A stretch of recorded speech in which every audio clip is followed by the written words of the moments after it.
Oke, baik. Selamat pagi, selamat siang, selamat malam semuanya.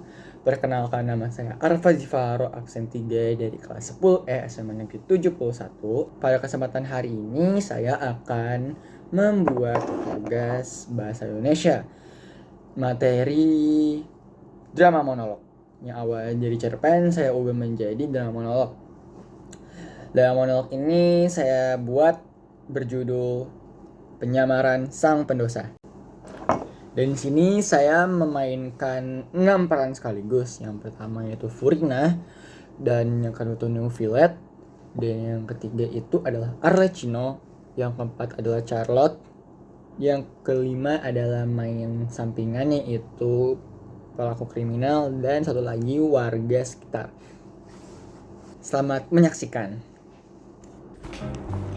Alkisah di dunia bernama Taifat. Terdapat salah satu kerajaan bernama Fontaine. Negara air yang menjunjung tinggi hukum dan terkenal akan canggihnya teknologi sana. Fontaine dipimpin oleh dewa air bernama Furina. Dia merupakan dewa priang.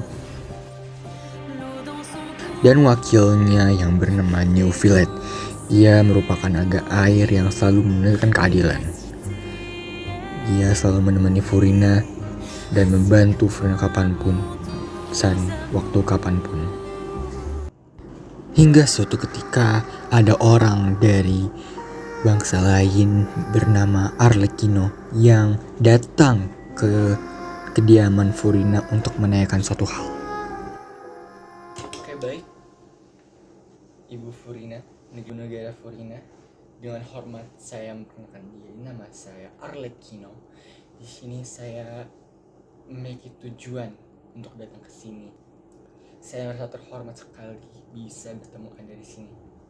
Tapi saya nggak mau basa-basi sih. Saya ingin menunjukkan sebuah pertanyaan yang banyak ditanya oleh banyak masyarakat, yaitu kenapa Bu Furina tidak menunjukkan kekuatan Anda sama sekali padahal Anda adalah seorang dewa di negara Fontaine ini? Iya, yang terhormat, saya juga bisa merasa terhormat sekali bisa bertemu dengan Anda, Arlecchino. Hah? Tidak menunjukkan kekuatan sama sekali? Kamu salah kira. Aku sering kok menunjukkan kekuatan ke airku. Tapi begini, saya sudah banyak sekali bertemu banyak dewa seperti Anda.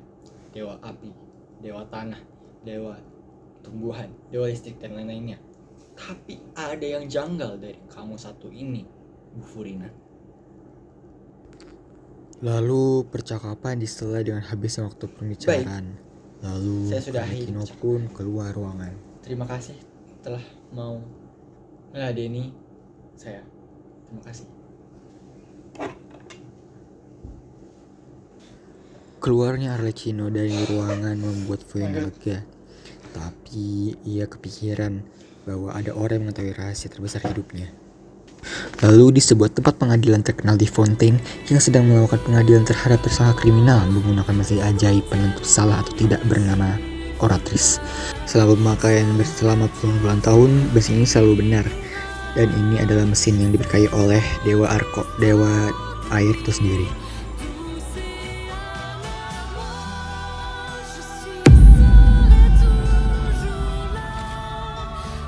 Furina merenung setelah melihat pengadilan kriminal tersebut.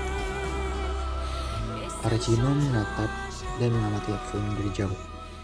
Maka dari itu, ia bekerja sama melakukan aksi dengan pengacara terkenal di Fontaine bernama Charlotte. Ia merupakan pengacara paling bagus di Fontaine dan Arlecchino mengajak Charlotte untuk membahas topik mengenai Furina bukanlah dewa yang asli. Charlotte pun mulai membuat artikel mengenai isu ini dan mulai tersebar kepada seluruh warga di Fontaine. Ini mah tidak benar ini. Berita dari mana ini? Hoax gak sih ini? Ya, sepertinya ini hoax deh. Pada suatu hari, Furina sedang bersantai di kantornya dan membaca sebuah koran. Dimana kalau itu berisi artikel mengenai isu dirinya yang menyamar sebagai dewa, dan ia mulai memikirkan dan merenungkan apa yang selama ini ia telah dapatkan selama ia menjabat sebagai dewa palsu tersebut. Lalu Newfield pun datang kantor Furina. Furina, jelaskan semua ini.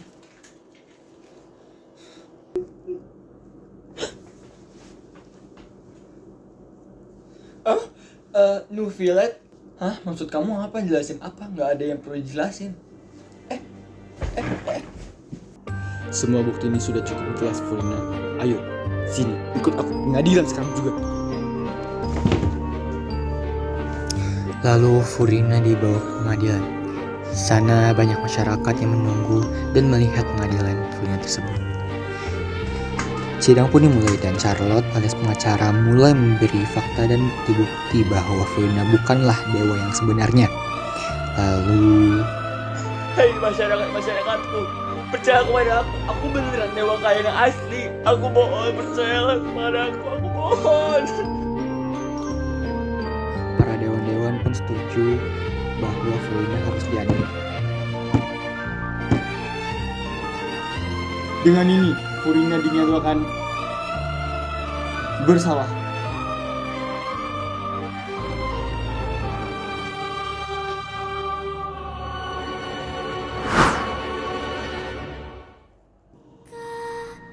Dari kejauhan setelah menanggapi pengadilan Furina tadi, ia sangat merasa puas dan tersenyum bahwa ia benar-benar menegakkan keadilan. Akhirnya, sang karma datang bagi orang-orang yang curang. Dia akan selalu datang dan menegakkan keadilan bagi siapapun yang melanggarnya. Tamat.